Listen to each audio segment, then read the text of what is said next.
आज की कहानी है एक ऐसे कैदी की जो हर बार जेल से भाग निकलता है, फिर चाहे कितनी भी सिक्योरिटी क्यों ना हो। ये कहानी है जापान के सबसे खूंखार कैदी सुजुकी की, जो इस समय जापान की सबसे हाई सिक्योरिटी जेल में अपनी सजा काट रहा है। चेकिंग ड्यूटी पर घूम रहे गार्ड्स के जाने के बाद सुजुकी अचानक मुस्कुराया और अपना एक दांत बाहर निकाल लिया। कुछ देर बाद गार्ड्स फिर से चेकिंग करने आए, लेकिन इस बार सुजुकी फरार हो चुका था।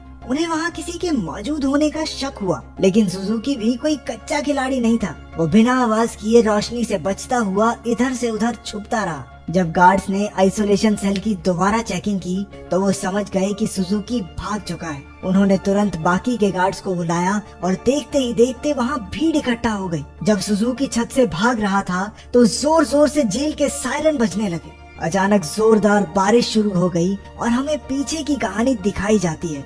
12 साल पहले कुछ कैदियों को एक जेल में लाया गया था। उनमें से एक सुजुकी भी था जो वहाँ 10 साल की सजा काटने आया था। क्योंकि वो कभी कुछ बोलता नहीं था तो सबने मान लिया कि वो शायद गूंगा है। उसकी छाती पर माउंट फिजी का उल्टा टैटू भी था। सुजुकी उस समय भी जेल से भागने के लिए मशहूर था और अब तक 3 बार ऐसा कर चुका था। इसके बाद सुजुकी को एक छोटे से कमरे में लाया गया जहाँ सिर्फ एक रोशनदान था।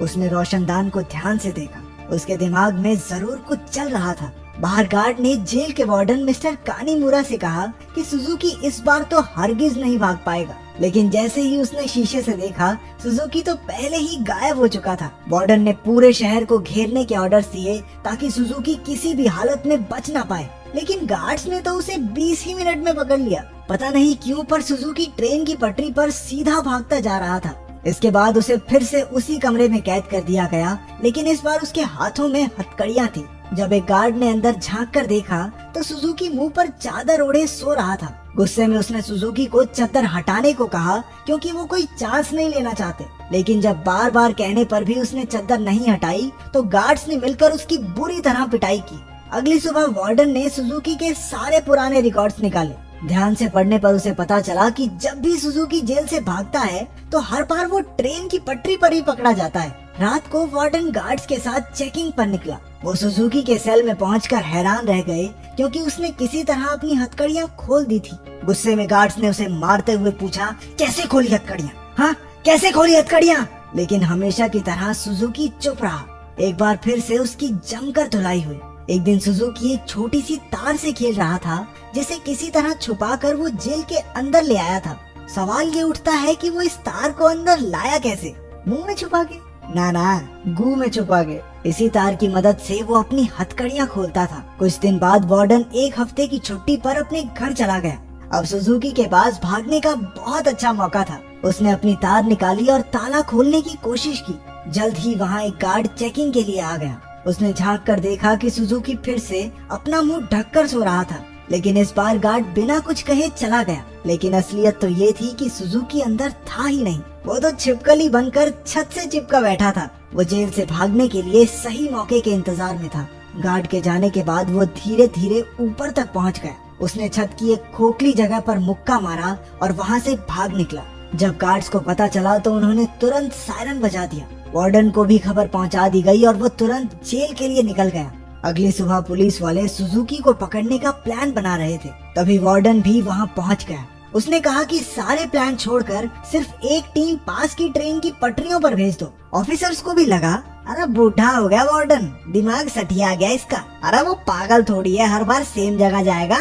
लेकिन जब वार्डन ने उन्हें विश्वास दिलाया कि उसे 100% भरोसा है कि सुजुकी वहीं मिलेगा, तो उन्होंने उसकी बात पर भरोसा करके टीम भेज दी और उसकी बात सच भी निकली। सुजुकी को एक बार फिर से ट्रेन की पटरियों पर पकड़ लिया गया। जेल से निकलने में तो ये चाचा चौधरी बन जाता है, कंप्यूटर से तेज दिमाग। बाद में क्या हो जाता है इसे? क्योंकि वार्डन की सूझबूझ की वजह से सुजुकी पकड़ा गया तो उसके काम से खुश होकर उसे प्रमोट कर दिया गया। अब वो एक बड़ा ऑफिसर बन चुका था जो देश की सारी जेलों में जाकर कैदियों की हालत की चेकिंग करता था। उधर सुजुकी एक बार फिर से भाग निकला और फिर से पटरियों पर पकड़ा गया। हर साल उसे एक नई जेल में भेजा जाता जिसमें और ज्यादा टाइट सिक्योरिटी होती, लेकिन वो हर जगह से बचकर निकल जाता था। इसी वजह से मीडिया ने उसे स्टार भगौड़े का खिताब दिया और वो पूरे देश में मशहूर हो गया। 12 साल बाद उसे सेंट्रल जेल में लाया गया। यहाँ वो कड़ी सिक्योरिटी में था क्योंकि 10 गार्ड सिर्फ उसी पर निगरानी रखने के लिए खड़े थे।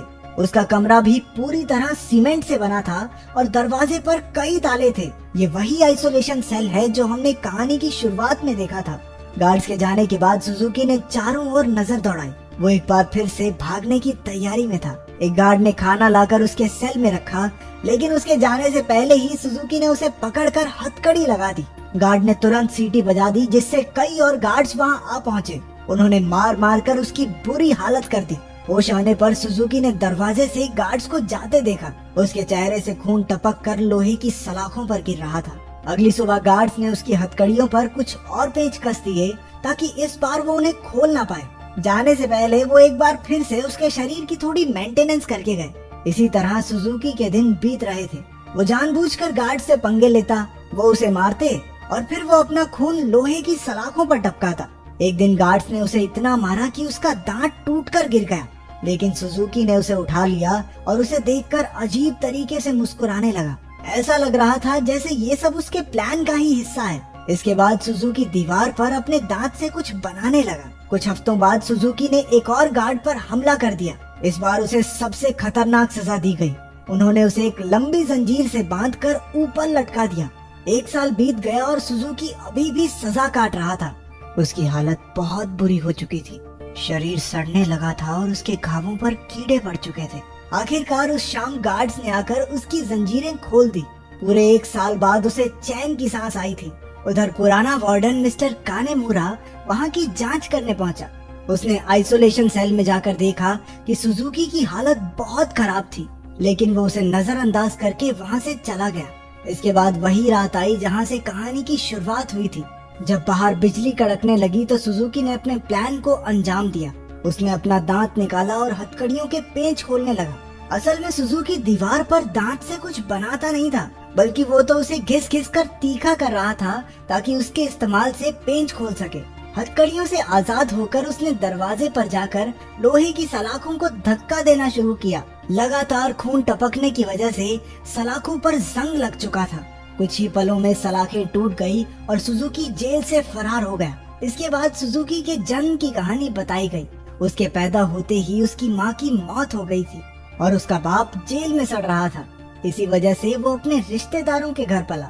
एक दिन सुजुकी जंगल में प्रैक्टिस कर रहा था जब उसे दूर से एक आदमी आता दिखाई दिया। ये कोई और नहीं, उसका बाप था। उन्होंने कुछ समय बातें की और तभी उसने अपने पिता की छाती पर माउंट फिजी का एक टैटू देखा। बदकिस्मती से जल्द ही वहाँ कुछ पुलिस वाले आ गए जो सुजुकी के पिता को पकड़ना चाहते थे। वो उन्हें देखकर रेल की पटरी पर सीधा सीधा भागने लगा। इस दिन सुजुकी ने कसम खाई कि एक न एक दिन अपने पिता से जरूर मिलेगा।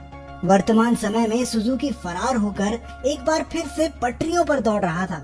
मिस्टर कानीमुरा ने पीछे से उसे रुकने के लिए आवाज दी और हैरानी की बात ये थी कि वो रुक भी गया। कुछ ही देर में गार्ड्स की एक टीम आकर उसे पकड़कर ले गई। देश की सबसे कड़ी सिक्योरिटी की जेल भी सुजुकी को नहीं रोक पाई, इसलिए मिस्टर कानीमुरा ने उसे धरती की सबसे खतरनाक जेल प्रिजन आइल में भेजने के ऑर्डर्स दे दिए। प्रिजन आइल किसी मामूली जेल की तरह नहीं थी। वो समंदर के बीचों बीच बनी थी जहाँ लगातार तेज बहाव रहता था और सबसे जरूरी बात, वहाँ ट्रेन की पटरी तो बिल्कुल नहीं थी और तो और समंदर शार्क से भरा हुआ था, इसलिए वहाँ से भागकर बच निकलना एकदम नामुमकिन था। जेल के अंदर के हालात भी इतने ही खतरनाक थे। पूरी जेल में चारों ओर हजारों गार्ड्स थे और अगर कोई कैदी भागने की कोशिश करता तो उसे देखते ही गोली मार देने के ऑर्डर्स थे। जब सुजुकी वहां पहुंचा तो उसे तुरंत उसके सेल में बंद कर दिया गया। वो कोई कमरा नहीं बल्कि कुछ रॉड्स थी जिन्हें सुजुकी के शरीर के आसपास ऐसे जोड़ दिया गया था जिससे भागना तो दूर वो हिल डुल भी ना सके। उधर कानीमुरा ने जेल की लाइब्रेरी में जाकर सुजुकी के बारे में जानकारी निकालनी शुरू कर दी। ढूंढने पर उसे कुछ पुरानी फाइल्स मिली जिन्हें वो पढ़ने लगा। उधर जेल में सुजुकी ध्यान लगाकर खड़ा था। हालांकि बाकी लोगों के लिए वहाँ से भागना नामुमकिन था, लेकिन सुजुकी के दिमाग में कुछ तो खिचड़ी पक रही थी। अचानक उसने अपने दोनों कंधों को डिसलोकेट कर लिया और उस छोटी सी जगह से सिकुड़कर धीरे धीरे बाहर निकलने लगा। एक कैदी ने उसे ऐसा करते देख लिया, लेकिन वो इतना नशे में भंड था कि कुछ बोल नहीं पाया।